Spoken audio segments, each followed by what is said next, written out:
اللہ کی یاد اور شیطان کی چال۔ ایک شخص ہر روز رات کی تنہائی میں اللہ تعالیٰ کا ذکر کیا کرتا تھا۔ اس کام میں اس نے کبھی ناغہ نہ کیا تھا۔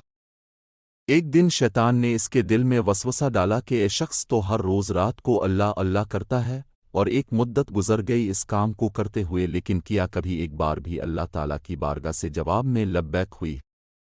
تو کس عاجزی اور انکساری سے اللہ کی ضربیں لگاتا ہے، لیکن بارگاہ خداوندی سے تجھے ایک جواب تک نہیں آیا۔ اس شخص کے دل میں اس خیال کا آنا تھا کہ وہ پریشان ہو گیا اور شکستہ خاطر ہو کر لیٹ گیا۔ خواب میں اسے حضرت خضر علیہ السلام کی زیارت ہوئی۔ اپنے اس سے پوچھا، اے اللہ کے بندے، یہ تو اللہ کے ذکر سے رک کیوں گیا ہے؟ کہنے لگا، میں تو ہر روز اللہ اللہ کرتا تھا، لیکن جواب میں میرے پاس لبیک نہیں آیا، اس لیے میں اس بات سے ڈر گیا کہ شاید میں اللہ تعالیٰ کی بارگاہ میں مردود ہوں۔ یہ سن کر حضرت خضر علیہ السلام نے فرمایا، اے شخص، اللہ پاک نے مجھ سے فرمایا کہ جا میرے اس بندے سے کہہ دو کہ تیرا اللہ اللہ کہنا میرے ہی کرم کی وجہ سے ہے۔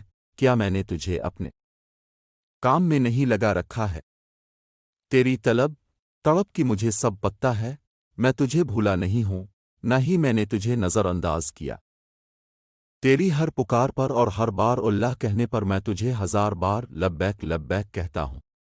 تجھے یہ سوچ، یہ عمل، یہ طلب میں نے ہی دی ہے، اور میں نے ہی تجھے اس کام پر لگایا ہے، اور اصل میں تجھ سے زیادہ مجھے ہی تیرا اشتیاق و شوق ہے۔